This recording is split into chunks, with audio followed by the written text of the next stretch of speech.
Ang tanging meron ako ay isang inuupahang silid na amoy amag at ang kabutihang tinatawag ng mundo na kahangalan. Ibinato ni Elena ang isang bungkos ng pera sa mukha ko at inutusan akong lumayo sa buhay ni Vincent. Tumawa siya, isang malamig na tawa ng taong may kapangyarihan, at naglakad palayo sa kanyang matataas at mapagmataas na takong. Kung kasalanan ang tunay na pag-ibig, bakit ang masasama ang may karapatang humusga sa amin? May karapatan ba ang isang tulad kong mahirap na maging masaya? Dito ka lang, Rochelle. Huwag na huwag kang lalapit sa pamilya namin dahil hindi ka kailanman magiging karapat-dapat para sa mga taong kasing taas namin. Ang tulong mo? Isang maruming paraan para makahingi ng pera. Kunin mo na ang 10,000 pisong ito at maglaho ka na ng tuluyan bago pa kita ipakulong sa kasong kidnapping. Nanginginig ang mga kamay ni Rochelle habang nakatitig sa mga perang nakalatag sa maruming sahig ng kanyang pinapaupahang silid. Ang bawat piraso ng papel ay tila sumasampal sa kanyang pagkatao. Nagpapadama sa kanya ng lalong tindi ng pagkakasala sa isang kasalanang hindi naman niya ginawa. Sa harap niya, nakatayo si Elena, ang babaeng nakasuot ng mamahaling alahas na kumukutitap sa ilalim ng ilaw ng bumbilyang pundi-pundi. Ang amoy ng mamahaling pabango nito ay humahalo sa amoy ng lumang kahoy at alikabok ng silid, isang matinding kaibahan sa pagitan ng mundo ng mayayaman at ng kanyang abang kalagayan. Ilang oras pa lamang ang nakalilipas, ang parehong mga kamay na ito ang maingat na nagpalit ng basang damit ng matandang babaeng kanyang natagpuan sa kalsada. Naalala pa niya ang panginginig ng katawan ng lola habang pinapainom niya ito ng mainit na lugaw. Ang bawat subo ay puno ng pag-iingat at malasakit. Ipinagpalit ni Rochelle ang kanyang hapunan para sa isang mangkok na mainit na pagkain ng estranggero. Iniisip na sa mundo, ang pagtulong sa kapwa ang tanging kayamanang hindi mananakaw ng sinuman. Ngunit ngayon, ang lahat ng kabutihang iyon ay ginawang kasangkapan upang maliitin siya, upang yurakan ang kanyang dignidad na siyang tanging natitirang sandata sa hirap ng buhay. Nakaramdam ng hapdi sa kanyang lalamunan, tila may bara na pumipigil sa kanyang paghinga. Ang kanyang mga binti ay nanghihina, dahilan upang mapaupo siya ng marahan sa tabi ng maliit na lamesang gawa sa kahoy.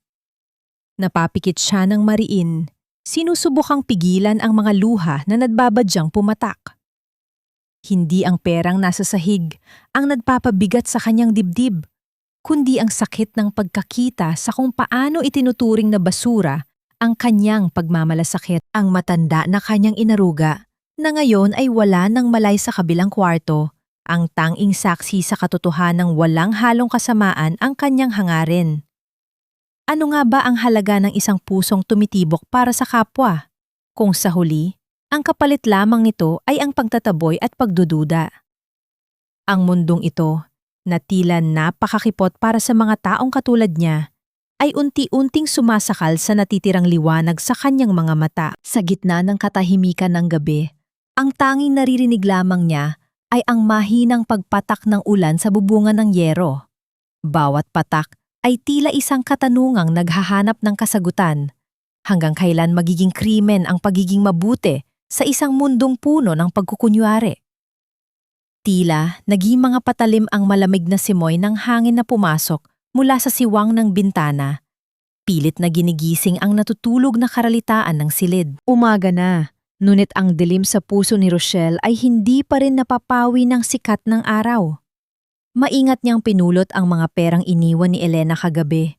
Isinilid ito sa isang lumang sobre at itinago sa ilalim ng kanyang mga lumang damit.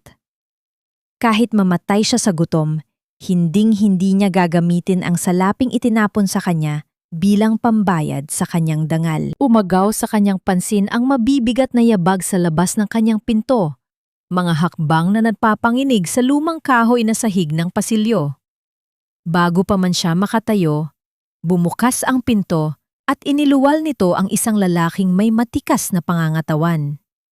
Ang suot nitong mamahaling itim na suit ay tila isang malaking sampal sa halaga ng kanyang munting tirahan. Ang mga mata ng lalaki ay kasing lamig ng yelo Sinusuri ang bawat sulok ng silid bago tuluyang huminto ang paningin sa kanya. I know your kind. Malamig at pilit na kinokontrol na tinig ng lalaki na walang iba kundi si Vincent, ang nag-iisang apo ni Doña Rosa. Huwag na tayong magpaligoy-ligoy pa. Magkano ba ang kailangan mo para ibalik ang lola ko? Gusto mo ba ng mas malaki kaysa sa inalok ni Tita Elena kagabi? Parang binuhusan ng kumukulong tubig ang buong pagkatao ni Rochelle. Muli na namang kinukwestiyon ang kanyang intensyon. Nais niyang sumigaw. Nais niyang ipagtanggol ang kanyang sarili. Ngunit alam niyang sa mata ng mga taong tulad ni Vincent, ang mga salita ng isang mahirap ay laging may nakatagong presyo. Huminga siya ng malalim. Pilit na nilulunok ang namumuong bara sa kanyang lalamunan. Hindi ko po siya kinidnap, sir. At lalong wala po akong hinihinhing kapalit. Mahinahon, ngunit may diin na sagot ni Rochelle. Pilit na itinatago ang panginginig ng kanyang boses. Nakita ko po siyang nakabulagta sa tabi ng kalsada. Basang-basa sa ulan at nanginginig sa lamig. Kahit sino pong may puso ay hindi siya iiwan doon para mamatay. Ngumisi si Vincent, isang ngiting hindi umabot sa kanyang mga mata. Save the drama for the soap operas. Sa mundong ito, walang gumagawa ng kabutihan nang walang hinihintay na pabuya. Sa halip na makipagtalo, tahimik na tumalikod si Rochelle. Lumapit siya sa isang maliit na silya kung saan may nakapatong na isang pirasong tela. Kinuha niya ito at maingat na inabot sa lalaki. Ito ay isang mamahaling panyo na may burda ng inisyal ng pamilya. Kagabi, puno ito ng putik at dugo mula sa sugat ng matanda. Ngayon, ito ay malinis na, mabango sa amoy ng murang sabon, at ang mga nagusot at napunit na gilid nito ay maingat na tinahing muli gamit ang pinong sinulid. Ito ang tahimik na patunay ng kanyang dalisay na kalinga, isang bagay na hindi kayang bilhin ng kahit na anong halaga. Natigilan si Vincent. Tinitigan niya ang panyo sa kanyang palad at saglit na nakita ni Rochelle ang pagguho ng yelo sa mga mata nito. Ang pinuntahi sa gilid ng tela ay nagpapahiwatig ng isang oras ng pagpupuyat at pag-aalaga mula sa isang taong tinawag nilang mukhang pera. Ngunit bago pa man makapagsalita si Vincent, umagaw sa kanilang atensyon ang isang mahinang daing mula sa papag na pinaghihigaan ng matanda. Sabay silang naglakad palapit.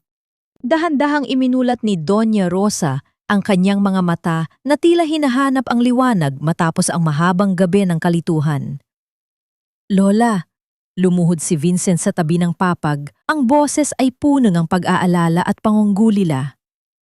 Ako ito, Lola. Si Vincent, nandito na ako para iuwi ka. Bumaling ang paningin ng matanda kay Vincent. Bumuka ang mga tuyong labi nito. Ibinubulong ang pangalan ng kanyang apo. Ngunit sa hindi inaasahang pagkakataon, hindi ang kamay ni Vincent ang inabot ng matanda. Nanginginig at mahina, dumaan ang kulubot na kamay ni Doña Rosa sa hangin at mahigpit na kumapit sa magaspang na palad ni Rochelle na nakatayo sa kabilang gilid ng kama. Lumingon ang matanda kay Rochelle. Ang mga mata ay puno ng takot at pagmamakaawa. Huwag mo akong ibigay sa kanila. Huwag mo akong iwan. Tila naging mga bato ang bawat hakbang ni Rochelle papasok sa gusali ng kanyang pinagtatrabahuan kinabukasan. Matapos ang nakakaguluhang tagpo kung saan pilit na isinama ni Vincent ang lumuluhang si Doña Rosa, pinilit niyang bumalik sa kanyang normal na buhay. Inaasahan niya ang isang pangkaraniwang umaga bilang isang clerk, ngunit imbes na mga pamilyar na bate, sumalubong sa kanya ang malamig at matatalim na sulyap ng kanyang mga katrabaho. Ang hangin sa loob ng opisina ay mabigat at puno ng mga bulong-bulungang sinadyang iparinig sa kanya. Tila mga ahas na gumagapang sa paligid ang mga salitang naglalaman ng matinding paninira na siya raw ay isang mapangpanggap na babaeng bayaran, isang lintang gumagamit ng modus upang makapangikil ng pera sa mga mayayamang pamilya. Nagmula ang nakalalasong balitang ito sa walang iba kundi kay Elena. Mabilis na ginamit ng matapubretang ginang ang kanyang malawak na impluensya at koneksyon sa mismong may-ari ng kumpanya upang durugin ang nag-iisang pinagkukunan ng kabuhayan ni Rochelle. Ganon kabilis para sa isang mayaman na baguhin ang katotohanan upang palabasin na ang isang dalisay na pangtulong ay isang maruming krimen. Naramdaman ni Rochelle ang panlalamig ng kanyang buong katawan habang naririnig ang mga kasinungalingang sumisira sa kanyang danggal. Gusto niyang harapin sila. Gusto niyang ipagsigawan na ang tanging ginawa niya ay ang magbigay ng init at pagkain sa isang matandang inabandona sa gitna ng bagyo. Ngunit alam niya ang malupit na patakaran ng lipunan sa labanan ng salita ng isang hamak na manggagawa at ng isang makapangyarihang ginang, palaging ang walang salapi ang natitiklop at nahuhusgahan. Huminga siya ng malalim at pilit na itinago ang panginginig ng kanyang mga tuhod. Yumuko na lamang siya at nagpatuloy sa paglalakad patungo sa kanyang maliit na lamesa sa sulok ng opisina. Kumuha siya ng isang pirasong basahan at maingat na pinunasan ang mga naiwang alikabok sa kanyang mesa. Sa bawat haplos niya sa kahoy, palihim niyang pinipigilan ang mga luhang nagbabadyang tumulo mula sa kanyang mga mata. Lulunukin niya ang lahat ng pang-iinsulto, titiisin niya ang mapangmatang mga tingin. Kailangan niya ang trabahong ito dahil umaasa sa kanya ang kanyang may sakit na ina. Ang bawat sentimo na kanyang kinikita ay katumbas ng buhay na hindi niya maaaring isuko. Subalit, hindi pa pala natatapos ang parusa ng mundo para sa kanyang kabutihan. Bago pa man siya tuluyang makaupo upang simulan ang kanyang mga gawain, lumapit ang kanilang tagapamahala. Nakapaskil sa mukha nito ang isang mapangutyang ngiti na tila labis na nasisiyahan sa pagdurog sa kanyang pagkatao. Walang pag-aalinlangang inilapag nito ang isang selyadong puting sobre sa ibabaw ng kanyang keyboard. "Pack your things, Rochelle. The management has decided. Hindi na namin kailangan ng empleyadong may questionableng moralidad at magdadala lang ng iskandalo sa kumpanya." Malamig at walang pusong pahayag ng tagapamahala.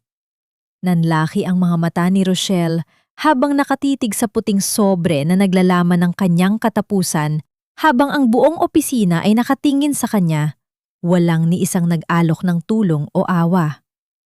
Tila, napaso ang mga daliri ni Vincent habang nakatitig sa nilalaman ng lumang sobreng nakapatong sa kanyang mamahaling lamesa sa opisina. Ibinigay ito ng gwardiya ng kanilang mansyon kaninang umaga.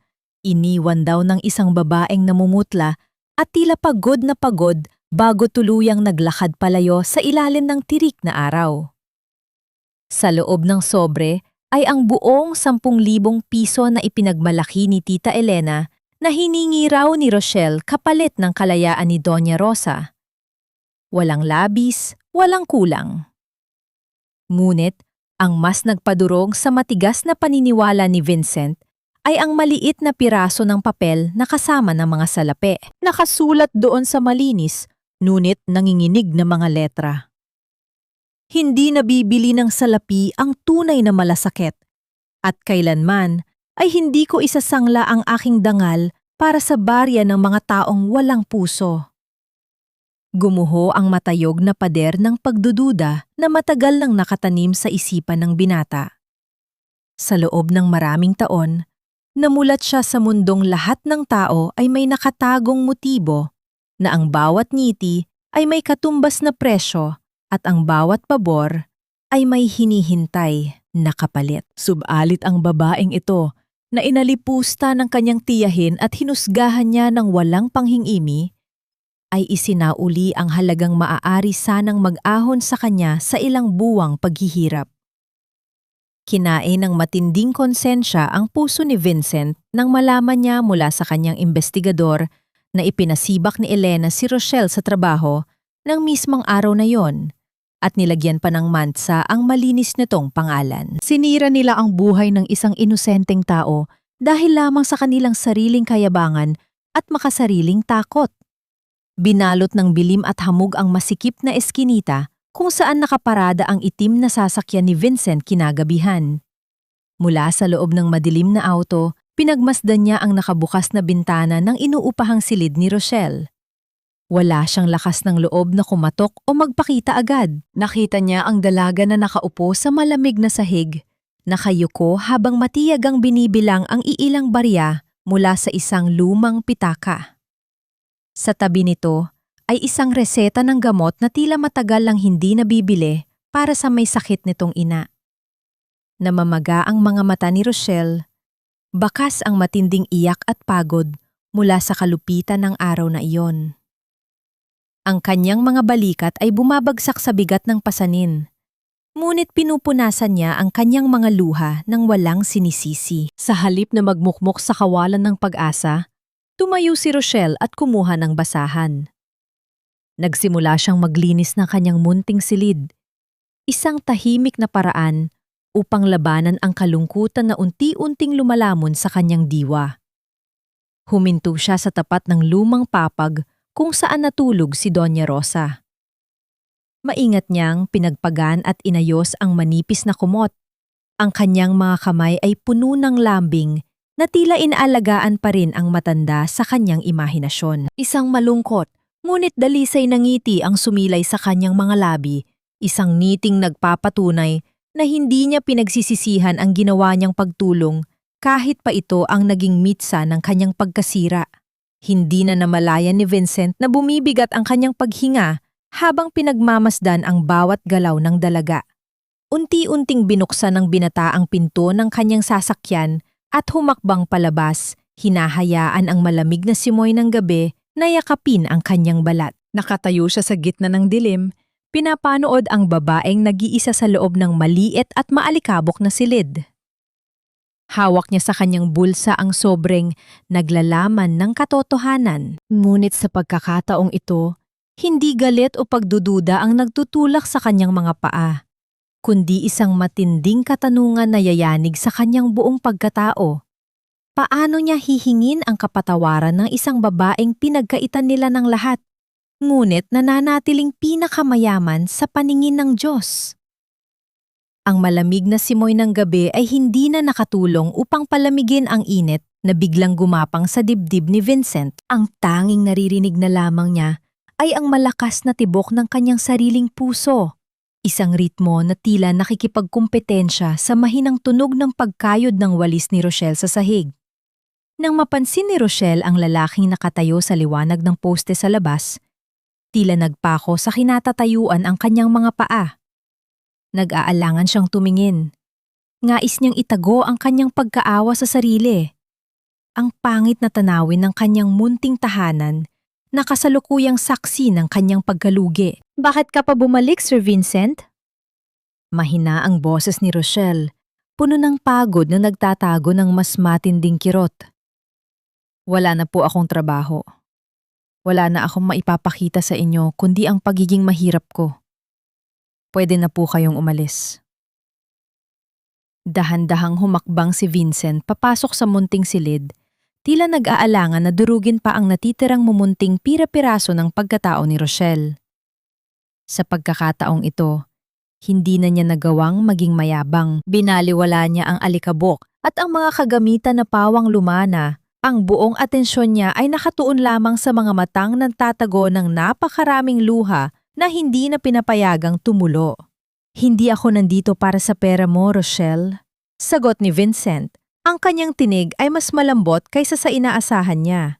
Nandito ako para humingi ng paumanhin. Nagkamali ako. Ang paghuhusga ko sa iyo ay isa sa pinakamalaking pagkakamali ko sa buhay. Napakasakit ng mga salitang iyon sa pandinig ni Rochelle. Hindi dahil sa galit, kundi dahil sa biglaang pagbabago ng kanyang tinig. Ang pagtanggap ng paumanhin mula sa isang taong galing sa kabilang mundo ay tila isang napakabigat na biyaya na hindi niya kayang tanggapin. Sa halip na sumagot, pinunasan niya ang kanyang mga mata at iniabot ang reseta ng gamot. Ang nanay ko po, kailangan niya ito. Wala po akong sapat na pera para ipabili. Hindi nag-aksyon si Vincent. Sa halip, lumapit siya sa kama kung saan naroroon pa rin si Doña Rosa na bahagyang humihilik. Maingat siyang lumuhod sa tabi nito at hinawakan ang kamay ng kanyang lola. Sa sandaling yon, nagkaroon ng isang kakaibang katahimikan. Isang katahimikan na puno ng emosyon.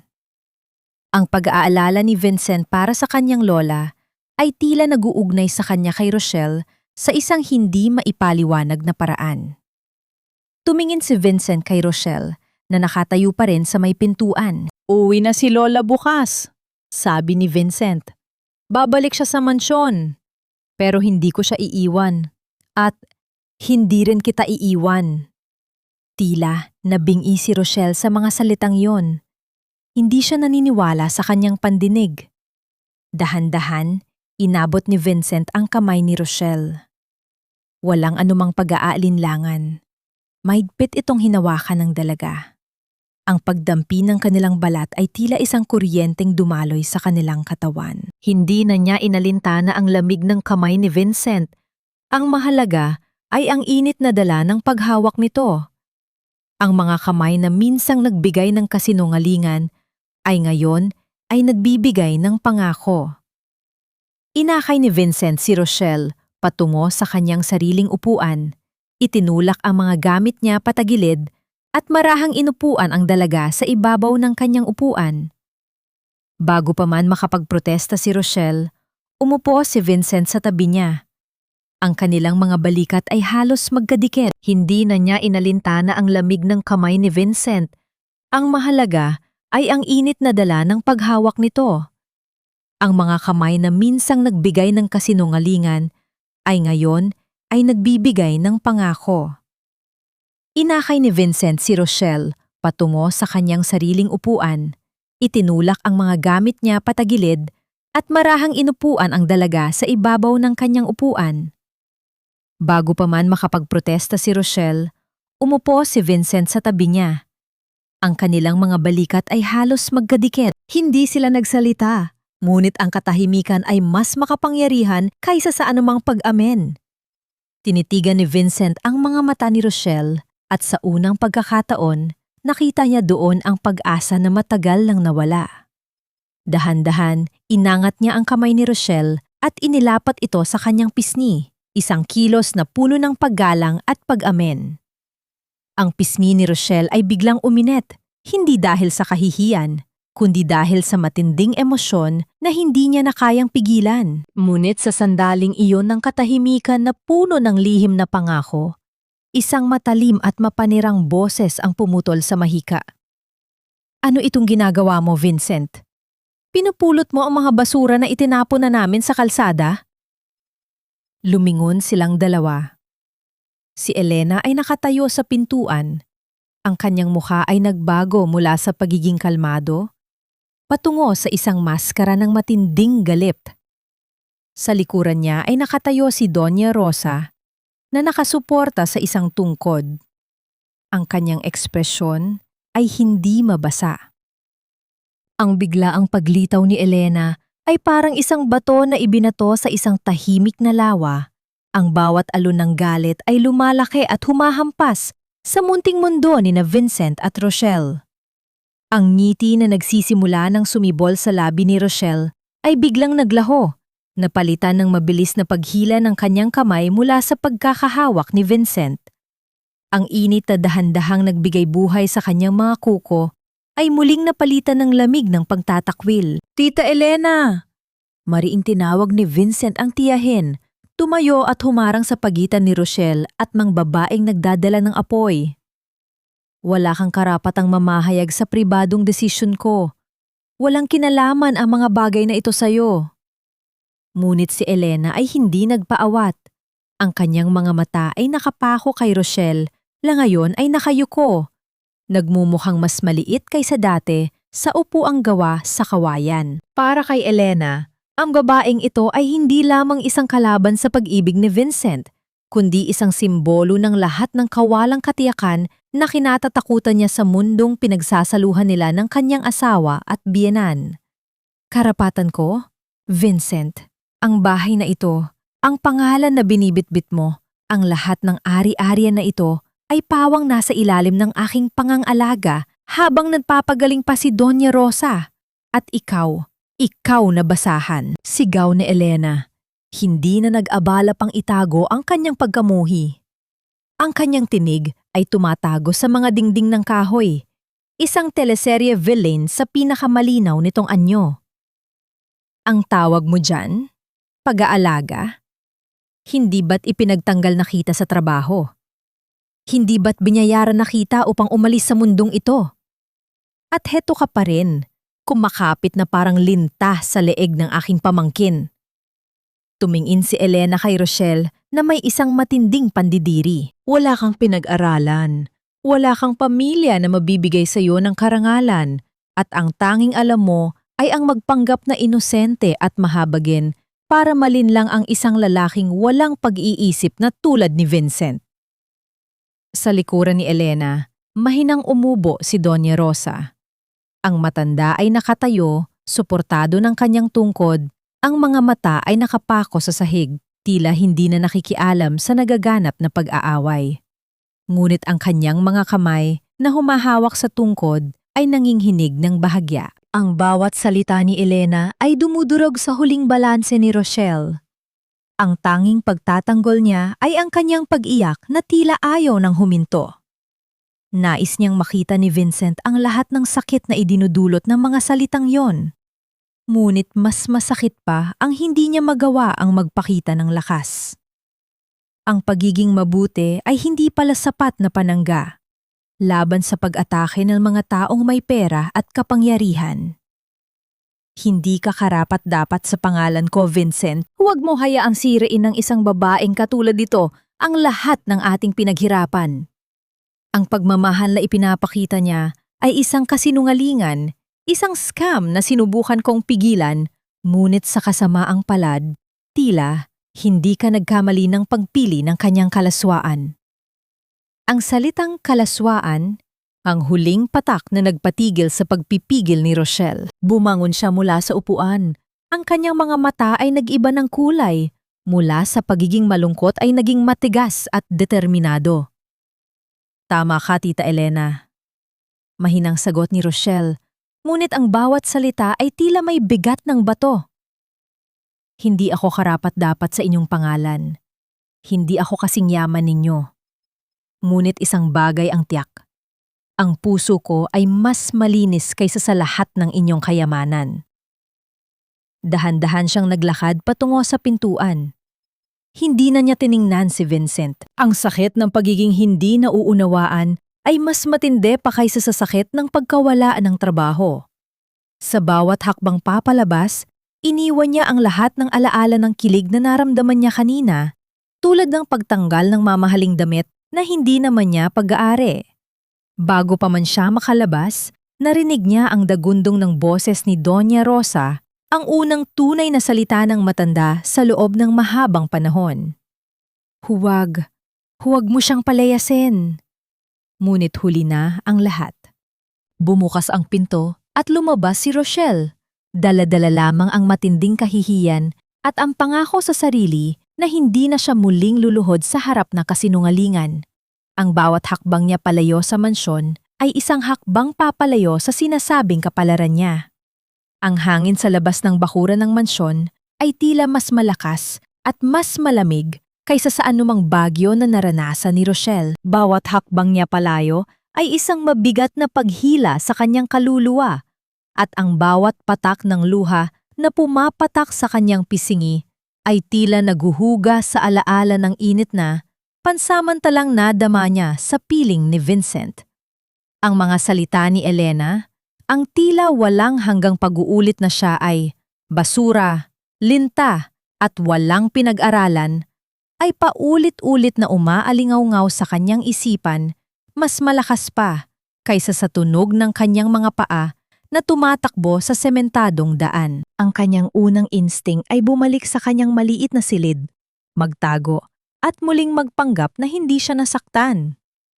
Ngunit nang marinig niya ang huling sigaw ni Doña Rosa, "Huwag mo siyang palayasin!" Isang kakaibang determinasyon ang biglang sumibol sa kaibuturan ng kanyang pagkatao. Hindi niya hahayaan na ang kanyang simpleng pagtulong ay maging sanhi ng karagdagang paghihirap sa matanda. Higit sa lahat, Hindi niya hahayaan na ang kanyang pag-ibig kay Vincent, kahit gaano pa ito kasakit, ay maging dahilan upang tuluyan siyang ipatapon ng pamilya nito. Kung ang pag-ibig niya ay nagdudulot lamang ng kaguluhan at pagpapakumbaba, mas mabuting manatili siyang malayo. Sa halip na umuwi sa kanyang inuupahang silid, tumawag si Rochelle sa kanyang matalik na kaibigan, si Liza, na nagtatrabaho sa isang maliit na tindahan sa kabilang dulo ng lungsod. Sa loob ng 30 minuto, naglakbay si Rochelle sa mga masikip na kalye na puno ng mga sasakyang nagpapalabas ng maitim na usok, isang paglalakbay na tila sumasalamin sa paglalakbay ng kanyang buhay mula sa simpleng pag-asa patungo sa komplikadong pagdududa. Nang makarating siya sa maliit na tindahan, nauna nang nag-aalala si Liza. Nakita niya ang maputlang mukha ni Rochelle at ang mga bakas ng luha sa kanyang pisngi. Hindi na kailangang magtanong pa ang kaibigan. Alam na niya ang mga salitang hindi sinabi. Tinanggal nila ako sa trabaho, Liza. At sinabi ni Elena na ako ang may kasalanan sa lahat. Mahina, ngunit matatag na pahayag ni Rochelle habang ibinababa niya ang kanyang bag sa isang lumang lalagyan.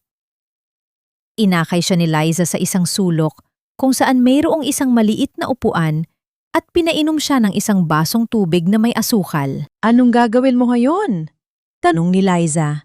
Ang tinig ay puno ng pag-aalala. Kailangan kong lumayo, sagot ni Rochelle. Ito ang desisyon na matagal na niyang iniiwasan. Ang iwanan ang lahat. Hindi ako aalis sa syudad, Liza. Kailangan kong manatili malapit sa nanay ko. Pero aalis ako sa paningin nila. Hindi ako makakabalik sa kanila na ganito ang tingin nila sa akin. Hindi ko hahayaan na gamitin nila ang pangalan ko para gawing dahilan para paghiwalain si Vincent at ang lola niya. Isang matinding pagpapasya ang naganap sa kalooban ni Rochelle. Ang isuko ang pansamantalang kaligayahan para sa pangmatagalang kapayapaan ng mga taong mahal niya. Para sa kanya, ang tunay na pag-ibig ay hindi ang pagpilit sa sarili na manatili sa isang lugar kung saan siya ay laging hinuhusgahan, kundi ang pag-alis ng marangal upang ang mga taong mahal niya ay hindi na kailangang ipangtanggol pa siya. Nang sumapit ang halos hating gabi, habang si Liza ay nagbabantay sa tindahan, lihim na bumalik si Rochelle sa kanyang dating tirahan. Kailangan niyang kunin ang mga gamit na nagpapaalala sa kanya ng kanyang pagkatao. Isang lumang litrato ng kanyang ama at ang maliit na kahon ng mga sulat ng kanyang ina. Habang isinasara niya ang kanyang bag, ang tunog ng gulong ng sasakyan na huminto ng marahas sa labas ay biglang pumunit sa katahimikan. Rochelle! Alam kong nandyan ka! Huwag kang magtangkang umalis! Napatigil si Rochelle sa gitna ng kanyang pag-iimpake. Ito ang boses ni Vincent, puno ng desperasyon. Ang kanyang puso ay muling tumibok ng malakas, isang halo ng pag-asa at takot. Kailangan ba niyang umalis nang hindi niya man lang nakita ulit ang lalaking iyon upang magbigay ng isang huling paliwanag? Huwag mong subukang habulin ako, Vincent. Halos pabulong na sabi ni Rochelle sa sarili habang marahang isinasara ang bag na naglalaman ng kanyang maliit na mundo. Bago pa man siya tuluyang makatakas, muling nag-ingay ang sasakyang nakaparada sa labas. Ngunit sa pagkakataong ito, hindi lamang isang kotse ang naroon. Dalawang sasakyan na may mga bodyguard ang biglang humarang sa daanan at sa gitna nila nakatayo si Elena. Ang kanyang mukha ay nag-iiba-iba sa bawat sandali mula sa galit patungo sa isang mapagkunwaring pananabik. Masyado ka bang nagmamadali, Rochelle? Tila matamis na tanong ni Elena. Ngunit ang kanyang mga mata ay naglalabas ng matinding poot. Akala mo ba makakatakas ka sa mga kasinungalingan mo? May mas mahalaga tayong dapat pag-usapan, lalo na't nagising na ang aking biyenan. Bago pa man makakilos si Vincent, na noon ay nagtatangkang lumapit kay Rochelle, isang mas malakas na tinig ang pumutol sa tensyon. Tago na ang lahat ng laro mo, Elena. Lahat ay napalingon. Si Doña Rosa, hindi na nakasuporta sa tungkod, ay nakatayo sa pasukan ng bahay. Ang kanyang tindig ay matatag Ang dating kahinaan ay napalitan ng isang malamig at matalas na awtoridad na tila nagmula sa pinakamataas na hukuman. Ang kanyang tingin ay hindi dumapo kay Rochelle, kundi dumidiretso kay Elena, isang tingin na kayang magpalamig ng dugo sa isang tropikal na gabi. Ikaw, mariing sabi ni Doña Rosa, ang boses ay nanginginig sa emosyon ngunit matatag. Ang nagbalat kayo sa iyong sarili bilang tagapag-alaga ng pamilya ko. Ngunit ang totoo ay ikaw ang nagnanakaw ng aking pagmamahal at ng aking pag-aari. Hinanap ni Doña Rosa si Rochelle. Ang kanyang mga mata ay may luha, ngunit ito ay luha ng pagkilala at pagdarasal. Rochelle, halika rito, aking anak. Hayaan mong makita ko ang mukha ng babaeng nagbigay sa akin ng pag-asa noong ako ay wala nang makita. Ang sandaling iyon ay tila isang slow motion na pelikula para kay Rochelle. Ang bawat salita ni Doña Rosa ay naghuhuga sa lahat ng dumi na idinikit sa kanya ni Elena. Hinarap niya si Vincent na ngayon ay naghihintay ng kanyang desisyon. Sa isang malalim na paghinga, isinuko ni Rochelle ang kanyang bag at lumapit kay Doña Rosa. Sa harap ng lahat, yumuko siya at isinagawa ang isang kilos na itinuro sa kanya ng kanyang ina, ang pagmamano. Maingat niyang idinikit ang likod ng kanyang kamay sa kamay ng matanda, isang tanda ng pinakamataas na paggalang. Hindi po ako humihingi ng anumang kapalit sa pag-aalaga ko sa inyo, Lola. Mahinang tugon ni Rochelle. Ang kanyang tinig ay puno ng damdamin ngunit kontrolado. Maging ligtas lamang kayo at makapiling ang inyong tunay na pamilya ay sapat na pong bayad sa akin. Tila isang malambot na kumot ang mga salitang iyon na bumalot sa nganlamig na puso ni Doña Rosa. Marahang hinaplos ng matanda ang buhok ni Rochelle. Ang kanyang mga mata ay nag-uumapaw sa pagmamahal at pasasalamat. Pagkatapos ng isang madamdaming sandali, dahan-dahang inangat ni Doña Rosa ang kanyang paningin. Ang lambing sa kanyang mukha ay biglang naglaho, napalitan ng isang nagbabagang pot nang tumitig siya sa direksyon ni Elena. Narinig mo yun, Elena? Umalingaw-ngaw ang matigas at makapangyarihang boses ng matanda sa buong paligid, bumabasag sa katahimikan ng gabi. Ganyan ang tunay na mayaman. Mayaman sa puso, walang halong pag-iimbot. Hindi tulad mong nabubulok ang kaluluwa sa kakatitig sa kaban ng pamilyang ito. Napaatras si Elena, tila biglang naubusan ng dugo ang kanyang mukha. Nagsimulang manginig ang kanyang mga labi habang pilit na naghahanap ng palusot. Ma, nagkakamali po kayo. Nilalasundang ng babaeng yan ang isip ninyo. Ako po ang nag-alaga sa inyo noong may sakit kayo. Huwag mo akong tawaging ina. Ang sigaw ni Doña Rosa ay tila kulog na yumanig sa mga nakatayo. Bumalik na ang buo kong alaala. Pinalayas mo ako sa sarili kong pamamahay nang dapuan ako ng sakit na nagpalimot sa aking sarili. Ipinag-utos mo sa mga tauhan mo na itapon ako sa kalsada na parang asong ulol sa gitna ng bagyo upang makuha mo ang buong kontrol sa kumpanya at sa lahat ng bank accounts ko habang nasa labas ng bansa si Vincent. Isang mabigat at nakakabinging katahimikan ang bumalot sa lugar. Unti-unting lumingon si Vincent sa kanyang tiyahin, ang kanyang mga mata ay nanglalaki sa matinding pagkabigla at pagkadismaya.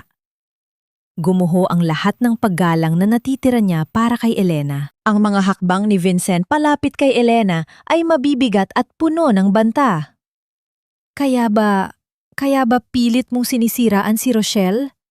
Kaya ba ipinasibak mo siya sa trabaho at tinawag na mang-ingikil?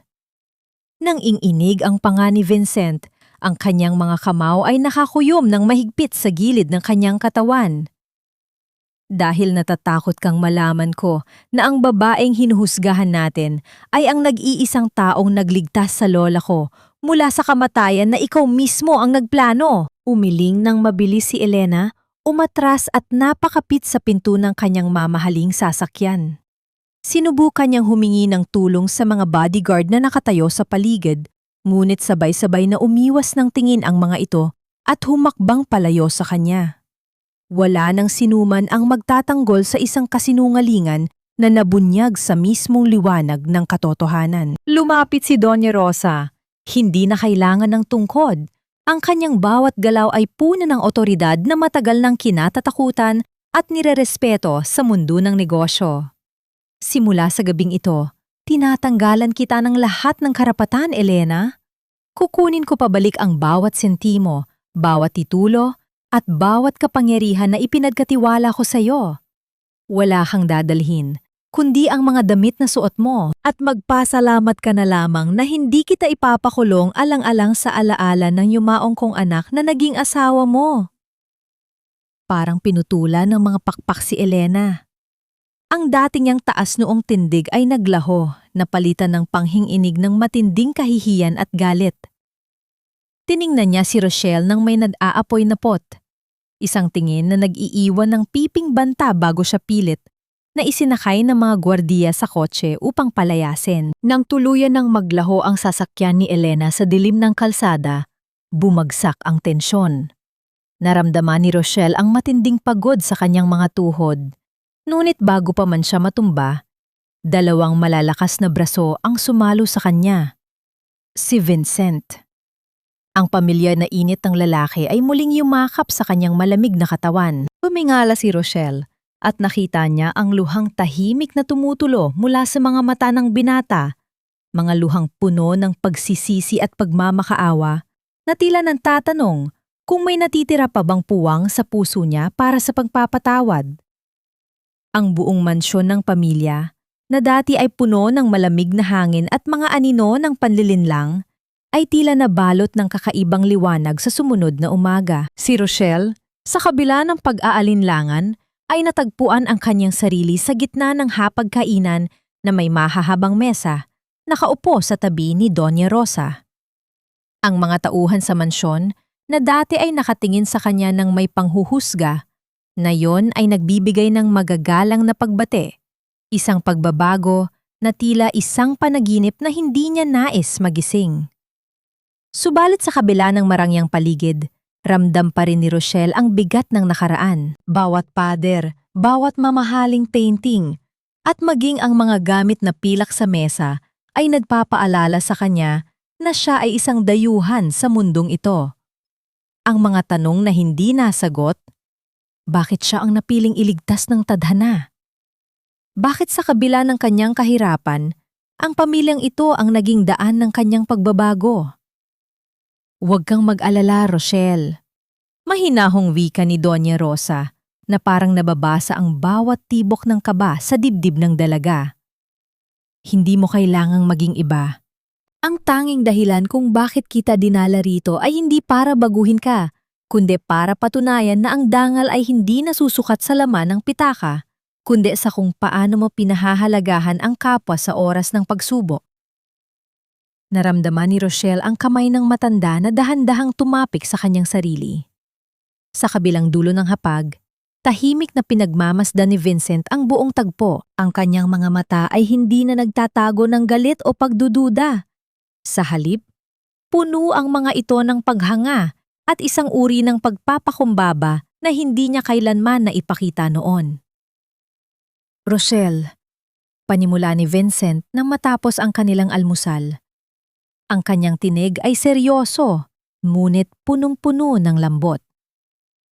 Alam ko na ang mga sugat na idinulot ng mga pangyayari nitong mga nakaraang araw ay hindi basta-basta mapapawi.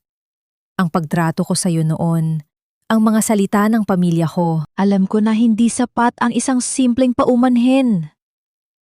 Lumapit si Vincent sa kanyang kinauupuan. Sa harap ng lahat, kinuha ng binata ang kamay ni Rochelle. Hindi ito ang mabilis na pagkilos ng isang taong nagmamadali, kundi ang mabagal at sinadyang pagpapakita ng paggalang. Binura namin ang iyong pangalan sa kumpanya, ngunit nais kong bawiin iyon. Nais kong ikaw ang maging bahagi ng bagong pamamahala, hindi bilang isang empleyado, kundi bilang aking katuwang sa kumpanya at kung papayagan mo sa aking buhay. Ang pag-amin na iyon ay tila isang malakas na hampas ng hangin na nagpatahimik sa buong silid. Napatingin si Rochelle kay Doña Rosa na nakangiti lamang at tumatango ng may pagsang-ayon. Hindi ito isang laro. Hindi ito isang pagsubok. Ito ay isang pag-amin mula sa isang taong handang talikuran ang kanyang sariling pagmamataas para sa taong nagmulat sa kanya sa katotohanan. Vincent! Nauutal na sagot ni Rochelle. Ang kanyang mga mata ay nag-aapoy sa mga luhang hindi na niya mapigilan. Hindi ko po alam kung handa na ako. Ang mundo ninyo, napakalayo ng agwat nito sa aking kinalakihan. Natatakot po ako na baka sa huli, maging pasanin lang ako sa inyo. Ang pinakamalaking pasanin ko ay ang mabuhay sa isang mundong wala ka. Sagot ni Vincent. Ang boses ay seryoso at walang pag-aalinlangan. Sa sandaling yun, ang nakaraan na puno ng pait ay tila unti-unting napapalitan ng isang hinaharap na hindi pa malinaw, ngunit puno ng pangako.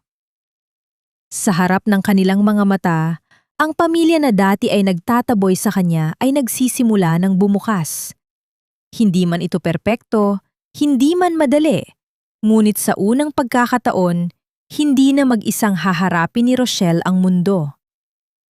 Lumipas ang mga buwan na tila mabilis na paglipad ng mga pahina sa isang aklat. Ang mansyon na dati ay parang isang malamig na museo para kay Rochelle ay naging isang tahanan.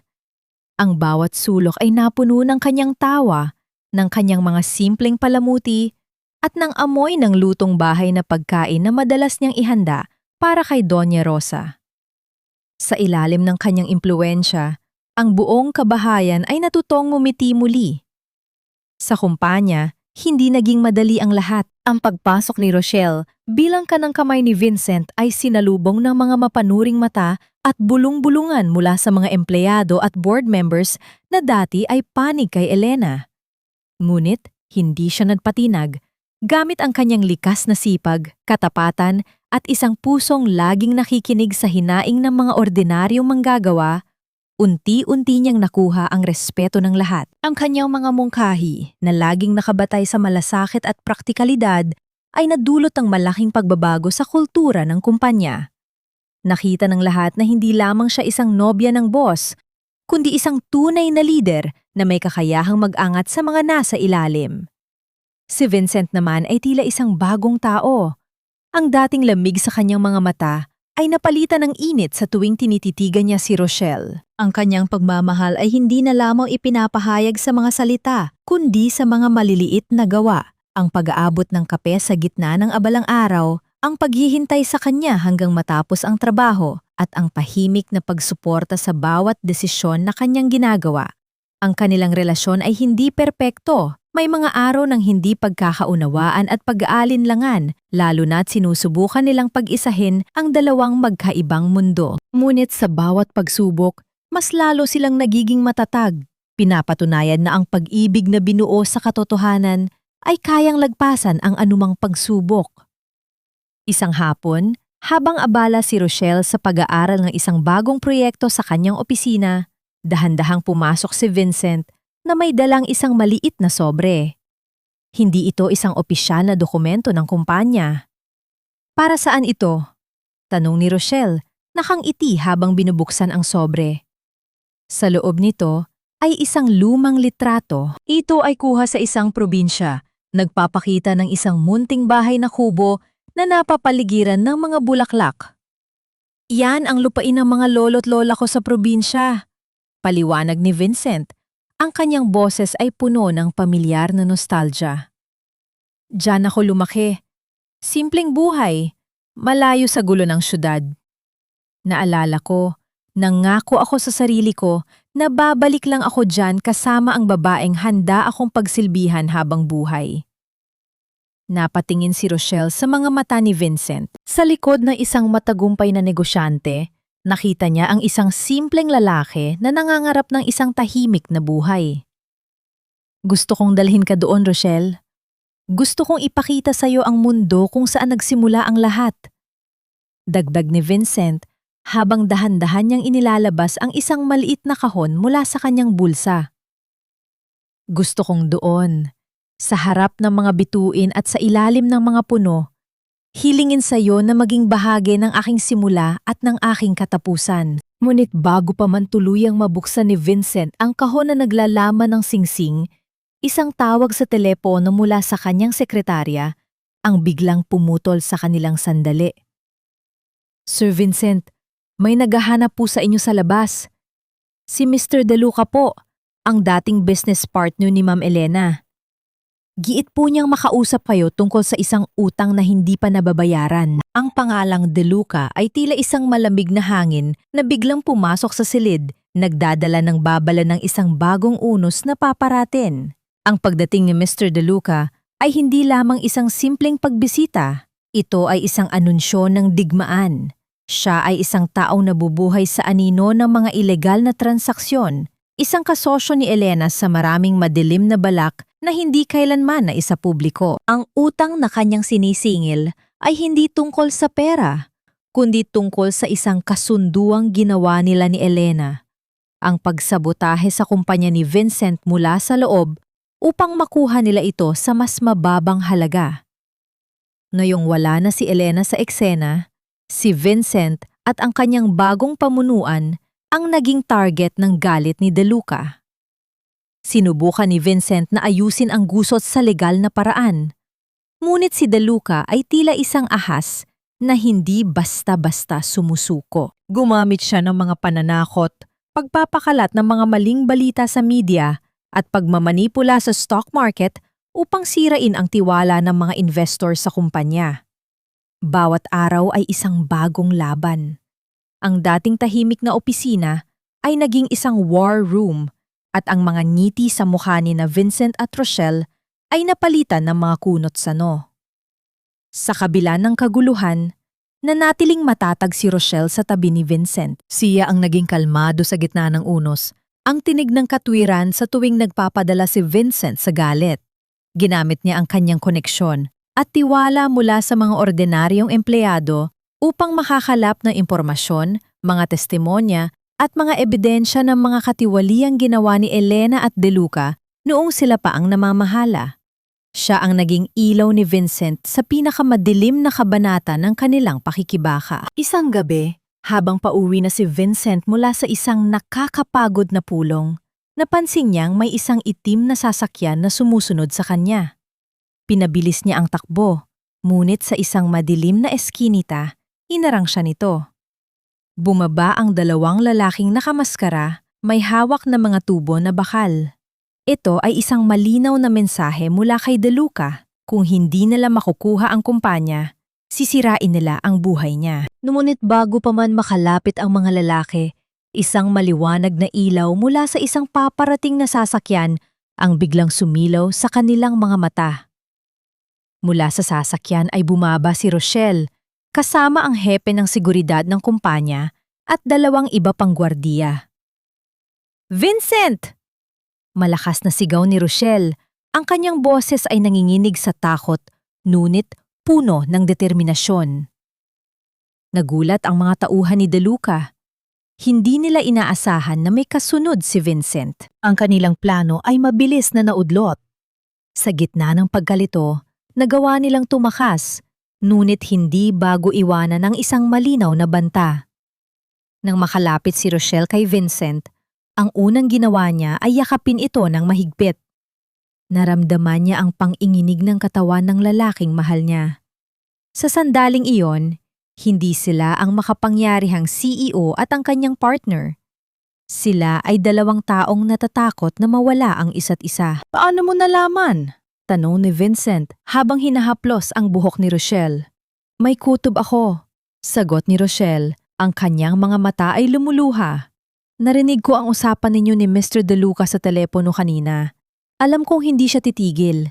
Hindi kita iiwanan, Vincent. Hinding-hindi. Ang pagtatangkang iyon ang naging huling alas ni De Luca.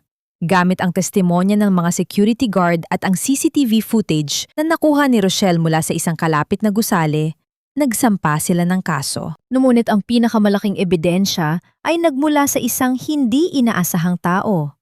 Si Elena, mula sa kanyang pinagtataguan, ay lihim na nagpadala ng isang USB na naglalaman ng lahat ng recording ng kanyang mga transaksyon kay De Luca. Ito ay ang kanyang huling paraan ng paghihiganti sa lalaking iniwan siya matapos siyang mawalan ng kapangyarihan. Sa huli, hindi lamang si De Luca ang nahuli, kundi pati na rin si Elena na naging state witness, ngunit kailangan pa ring harapin ang mga kasong isinampa laban sa kanya. Ang kumpanya ay naligtas at ang kanilang mga pangalan ay nalinis. Ngunit higit sa lahat, ang pagsubok na iyon ay nagpatunay ng isang bagay. Ang kanilang pag-ibig ay hindi lamang isang kwento ng Linderella, kundi isang alyansa na kayang harapin ang pinakamatinding hamon ng buhay. Lumipas ang mga taon, ang pangalan ni Vincent at Rochelle ay naging simbolo hindi lamang ng tagumpay sa negosyo, kundi ng pagmamahal na nagtagumpay sa lahat.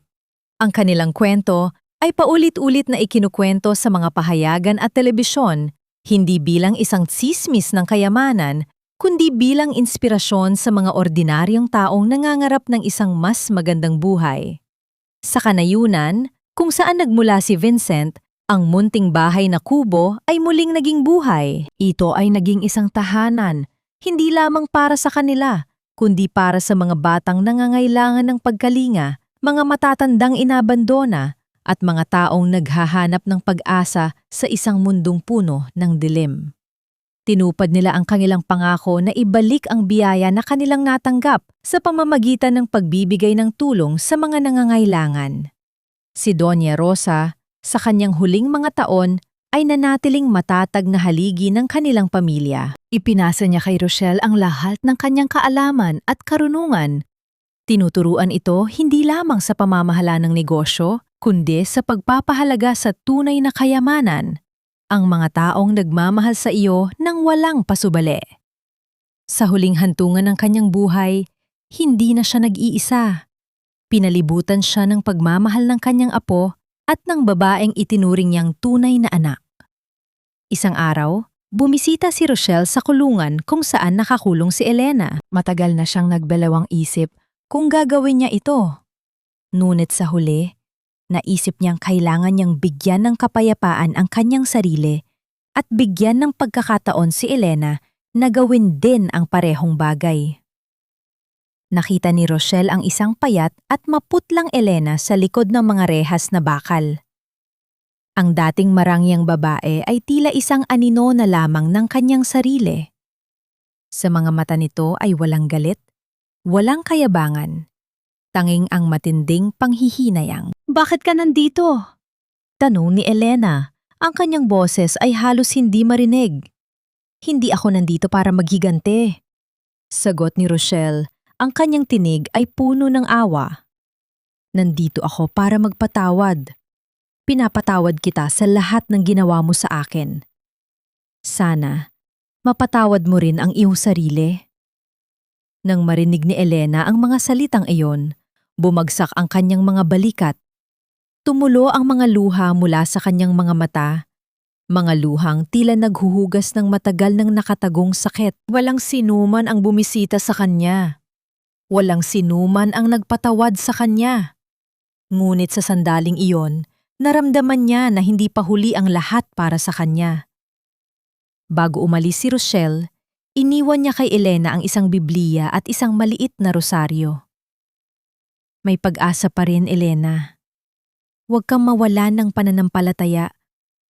Ang Diyos ay handang magpatawad sa lahat." Sa labas ng kulungan, huminga ng malalim si Rochelle. Naramdaman niya ang gaan ng kanyang puso. Sa pagpapatawad kay Elena, hindi lamang siya nagbigay ng kapayapaan sa kanyang kaaway, kundi pinalaya rin niya ang kanyang sarili mula sa kadena ng nakaraan. Ang pag-ibig ay hindi lamang pagtanggap, kundi pagbibigay. At ang pagbibigay ay hindi lamang sa mga karapat-dapat, kundi pati na rin sa mga nangangailangan ng pagpapatawad.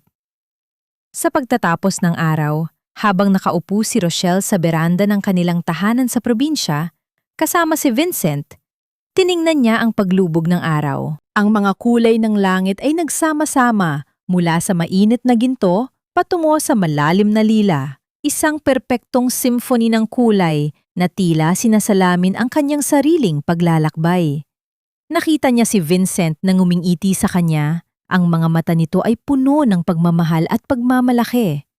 Sa likod nila, naglalaro ang mga bata na kanilang kinupko. Ang kanilang mga tawa ay lumilikha ng musika sa hangin. Sa dulo ng bakuran ay naroroon si Doña Rosa, nakaupo sa isang silya de kawayan, nakangiti habang pinanonood ang lahat.